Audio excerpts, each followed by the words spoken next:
नमस्ते दोस्तों। आज का अपना ब्रह्मास्त्र का जो बुक का टॉपिक है पुरातात्विक स्रोत, और एक लास्ट टॉपिक और बचेगा, उसको अपन कल करेंगे कंप्लीट, और उसके बाद मंडे से ज्योग्राफी स्टार्ट करेंगे। तो आज का टॉपिक जो पुरातात्विक स्रोत है उसके बारे में जो भी इंपॉर्टेंट फैक्ट बनते हैं, जैसे गोसुंडी शिलालेख, बड़लिगा शिलालेख, और जो भी मतलब इम्पोर्टेंट है, मंडोरगा शिलालेख, हर्षनाथ प्रशस्ति, मतलब जो भी सारी चीज़ें उनके बारे में अपन डिटेल से देख लेते हैं एक बार। ठीक है, तो आगे आप वीडियो में एंड तक बने रहे बस, और समझते रहे इनको, क्योंकि क्वेश्चन इनमें से भी बनते रहते हैं। आप क्वेश्चन एग्जामिनर जो है क्वेश्चन कहीं से भी बना सकता है।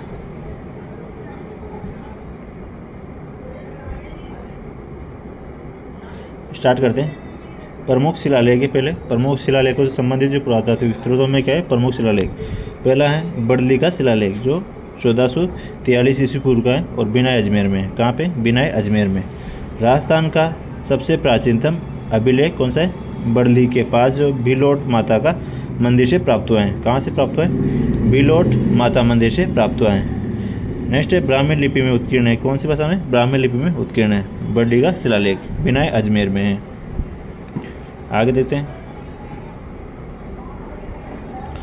गोसुंडी शिलालेख जो द्वितीय शताब्दी ईसा पूर्व का है। द्वितीय शताब्दी ईसा पूर्व का है। गोसुंडी गांव चित्तौड़गढ़ से प्राप्त हुआ है। कहाँ से? गोसुंडी गांव चित्तौड़गढ़ से प्राप्त हुआ है। राजस्थान में भागवत वैष्णव संप्रदाय से संबंधित सर्वाधिक प्राचीन अभिलेख है, याद रखना भी। और इसकी भाषा संस्कृत और लिपि ब्राह्मी है। और वासुदेव के पूजागृह के चारों ओर पत्थर के चार दीवारी बनाने और गजवंश के सर्वताता अश्वमेध यज्ञ करने का उल्लेख है इसमें। ठीक है, तो गोसुंडी शिलालेख ये जानकारी इसमें प्रोवाइड करवाता है। आगे हैं बड़वा का शिलालेख, बड़वा यूप अभिलेख। बड़वा यूप अभिलेख 228 ईस्वी का, बड़ला गांव कोटा का। यह 3 यूप अभिलेख मिले। यहाँ पे क्या है? 3 यूप अभिलेख मिले हैं। और मोखरी वंश के शासकों का वर्णन मिलता है इसमें। किसका? मोखरी वंश के शासकों का। और मोखरी महासेनापति बल के 3 पुत्रों के यज्ञ संपादन का उल्लेख है। मोखरी महासेनापति बल के 3 पुत्रों के यज्ञ संपादन का उल्लेख है बड़वा यूप अभिलेख में, जो कहाँ है? बड़वा गांव कोटा में। नेक्स्ट है बरनाला अभिलेख। बरनाला अभिलेख का है 278 ईस्वी पूर्व का है और ईस्वी का है, और जयपुर में। बरनाला अभिलेख का है जयपुर में। भगवान विष्णु की वंदना की गई है। भगवान विष्णु यानी कि वैष्णव संप्रदाय की वंदना की गई है। नेक्स्ट है अपराजित का शिलालेख। अपराजित का शिलालेख जो 661 का है, नागदाउदयपुर में। अपराजित का शिलालेख का है नागदाउदयपुर में। रचयिता कौन है इसका? दामोदर। और मेवाड़ के गुजर शासक अपराजित की जानकारी देता है ये। आगे देते हैं। मंडोर शिलालेख जो 685 ईस्वी का है, 685 ईस्वी का है मंडोर शिलालेख, और कहाँ है? जोधपुर में। मंडोर के गुर्जर प्रत्यार वंश की जानकारी देता है मंडोर शिलालेख। इंपोर्टेंट नोट है कि मंडोर का दूसरा शिलालेख 837 में गुर्जर प्रत्यार नरेश बाउग ने उत्कीर्ण करवाया था। किसने करवाया था? उत्कीर्ण बाउग ने। याद इंपोर्टेंट रखना, किसने करवाया था? गुर्जर प्रत्यार वंश बाउग ने उत्कीर्ण करवाया था। दूसरा शिलालेख जो मंडोर का दूसरा शिलालेख है। और आगे हैं दस्तूर कोमवार 32 खंड में जयपुर राज्य के अभिलेखों की श्रृंखला है, जिसमें क्या जयपुर रियासत की जानकारी मिलती है। ये भी याद रखना।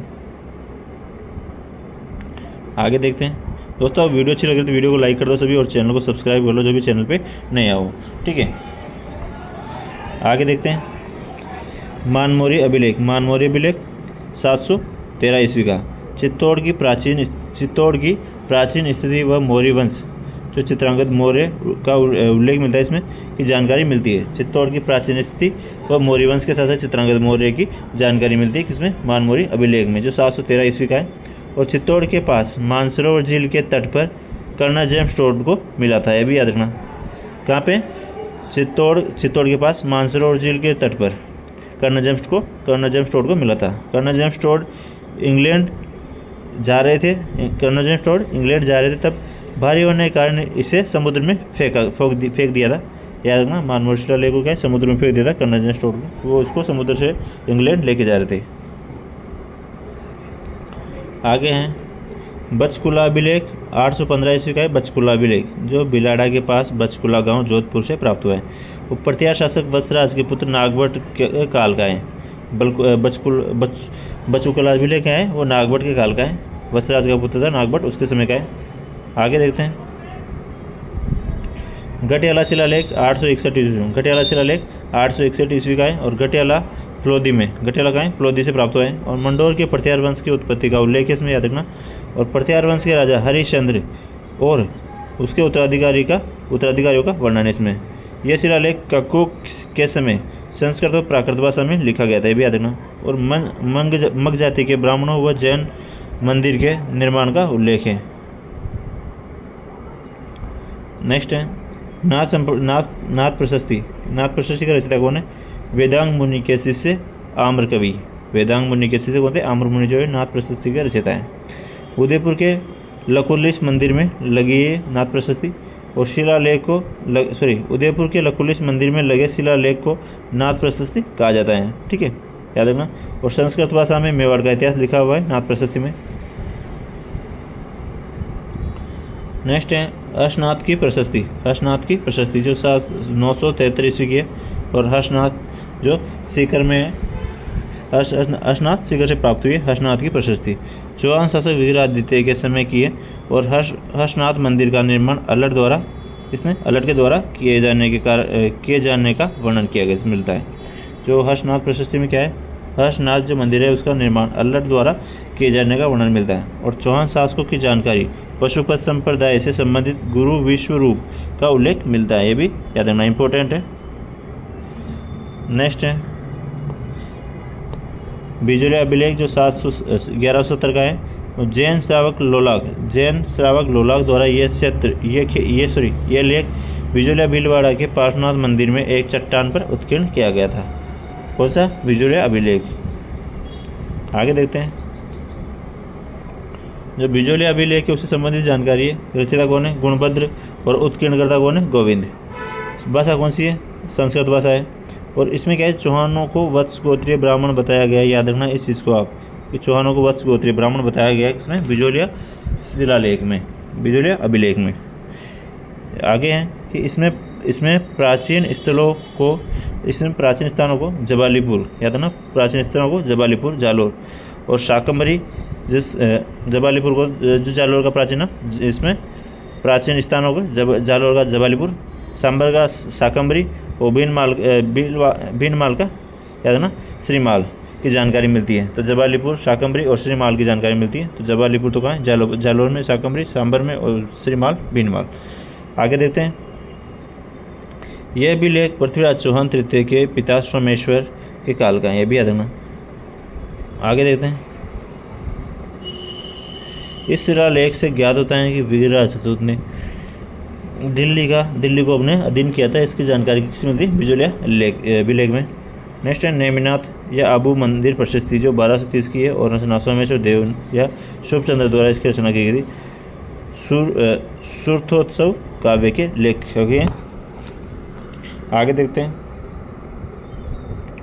नेक्स्ट है चिरवे का अभिलेख। चिरवा का शिलालेख जो 1273 का है, चिरवा उदयपुर में और संस्कृत भाषा में उत्कीर्ण है। और इस शिलालेख में मेवाड़ के प्रारंभिक गोहिल वंशीय शासक चिरवा गांव की स्थिति, विष्णु मंदिर और स्थापना का उल्लेख मिलता है। और इसके प्रस्तुतिकार कौन है? रतनप्रभ सूरी। और लेखक कौन है? पार्श्वचंद्र। तथा शिल्पी कौन है? देलन। याद रखना चिरवे का शिलालेख से संबंधित है। इसके प्रस्तुतिकार तो रतनप्रभ सूरी है, लेखक पार्श्वचंद्र है और शिल्पी कौन है? देलन। तो ये सारी चीज़ें इंपॉर्टेंट है। और इसमें क्या है? जो मेवाड़ के प्रारंभिक गोहिल वंश के साथ संबंधित और चिरवा गांव की स्थिति, विष्णु मंदिर की स्थापना का उल्लेख मिलता है। कहाँ पे है? चिरवा उदयपुर में। आगे देखते हैं रसिया की छतरी अभिलेख 1274 ईस्वी में चित्तौड़गढ़ दुर्ग में रसिया की छतरी में लगा है। याद है ना, चित्तौड़ दुर्ग में रसिया की छतरी में लगा है। मेवाड़ के गोहिल वंशीय शासकों बापा से नरवर्मा तक की जानकारी प्राप्त होती है। और अचलेश्वर शिलालेख जो 1235 ईस्वी का है, रचयिता कौन है? वेद शर्मा और लेखक कौन है? शुभचंद्र। आगे देखते हैं रणकपुर प्रशस्ति। इंपॉर्टेंट है, रणकपुर प्रशस्ति से भी क्वेश्चन बार बार रिपीट हो रहे हैं कि रणकपुर जैन मंदिर में लगी हुई है। कहाँ पे लगी हुई है? रणकपुर जैन मंदिर में। और बप्पा रावल से मारणकुंभा तक का वर्णन मिलता है इसमें। और बप्पा और कालभोज को अलग अलग अभिव्यक्त किया गया किसमें? रणकपुर प्रशस्ति में। नेक्स्ट है कीर्ति स्तंभ प्रशस्ति जो 1460 की है। रचयिता अत्रि और महेश जो है कीर्ति स्तंभ प्रशस्ति के रचयिता है। महाराणा कुंभा के ग्रंथों पर प्रकाश डालती है कीर्ति स्तंभ प्रशस्ति। नेक्स्ट पॉइंट है महाराणा कुंभा के समय प्राचीनतम ज्ञात अभिलेख परदड़ा गांव से 1433 ईस्वी में प्राप्त होता है। आगे देखते हैं।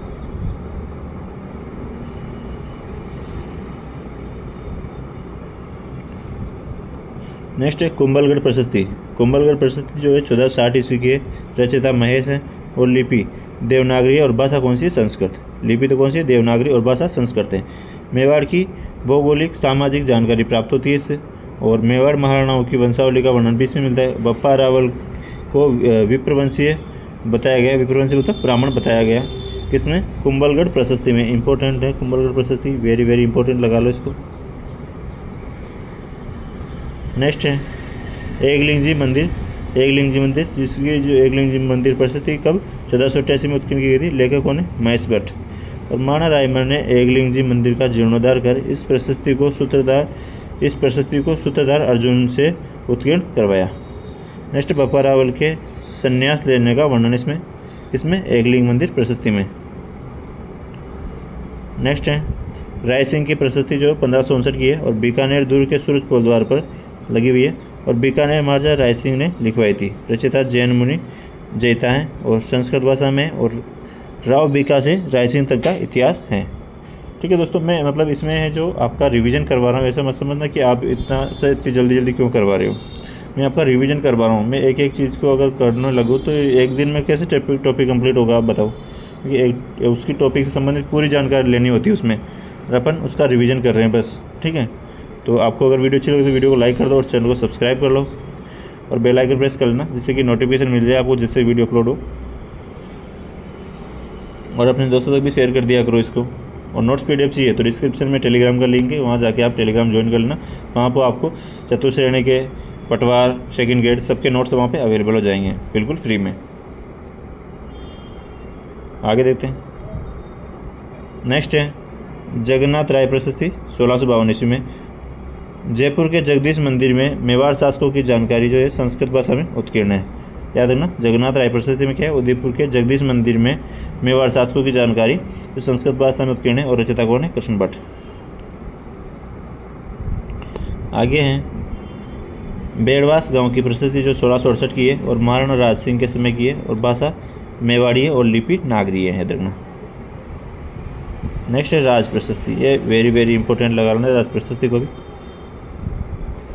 राज प्रशस्ति जो है 1676 की है और राजसमंद झील की नोचों की पाल पर 25 काले पत्थर की शिलाओं पर राज प्रशस्ति महाकाव्य उत्कीर्ण है। इंपॉर्टेंट लाइन है कि जो राज प्रशस्ति है वो जो राजसमंद झील की नोचों की पाल पर 25 काले पत्थर की शिलाओं पर राज प्रशस्ति महाकाव्य उत्कीर्ण है। और संस्कृत भाषा में 24 सर्गों में उत्कीर्ण है।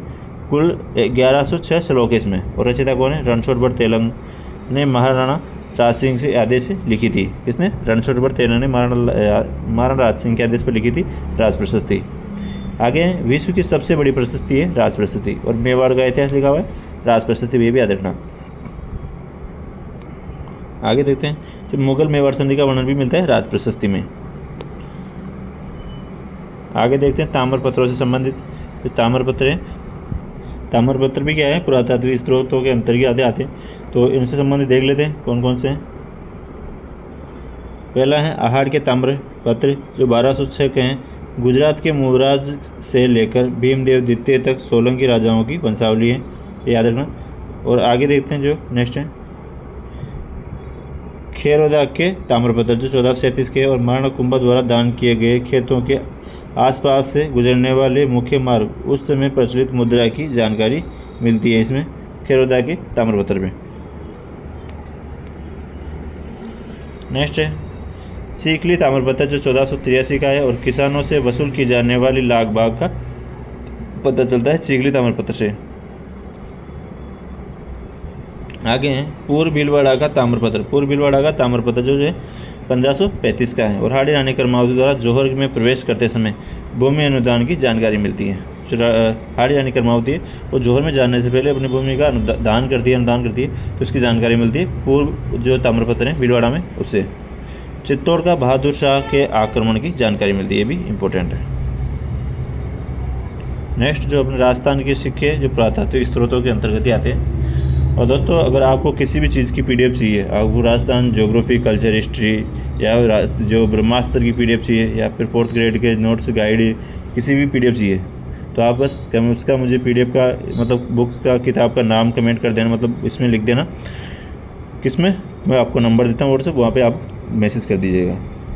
तो 77 33 01 31 79 आप मुझे कमेंट कर दीजिएगा, व्हाट्सएप पे मैसेज कर दीजिएगा, मैं आपको प्रोवाइड करवा दूंगा।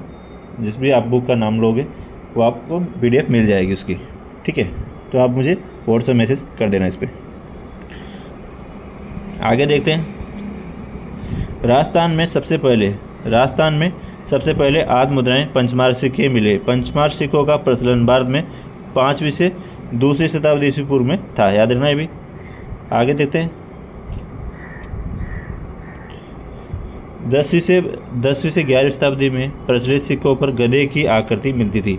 इन्हें गधिया सिक्के कहा गया और ये सिक्के क्या उदयपुर, सिरोही जगहों पर पाए गए। मुगल शासकों के साथ अच्छे मैत्रीपूर्ण संबंध के कारण जयपुर के कछवा शासकों के साथ शासकों को अपने राज्य में टकसाल खोलने की स्वीकृति सबसे पहले मिल गई थी। नेक्स्ट देखते हैं जयपुर रियासत के सिक्के कौन से हैं। तो जयपुर रियासत के सिक्कों में आते हैं झाड़ शाही सिक्के, जो 6 टहनियों के झाड़ का चित्र बनाए, इसमें चिन्ह बनाए, कितने 6 टहनियों के झाड़ का चिन्ह बनाए, झाड़ शाही सिक्के कहते हैं इसको, झाड़ शाही सिक्के। और माधोशाही सिक्के जो है माधो सिंह के समय का प्रचलित सिक्का है। और हाली सिक्का जो माधो सिंह के समय रुपये को कहते थे हाली सिक्का। और मोहम्मद शाही ये क्या है जयपुर के सिक्के हैं, याद रखना इनको। नेक्स्ट देखते हैं मेवाड़ के सिक्के, देखते हैं नेक्स्ट।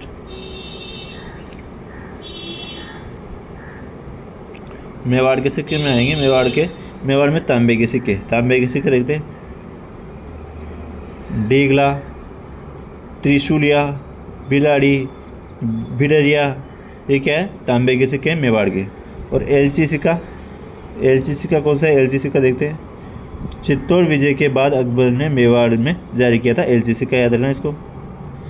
आगे देखते हैं स्वरूपशाही सिक्का, याद रखना स्वरूपशाही में कौन सा है। महाराणा प्रताप ने सिक्कों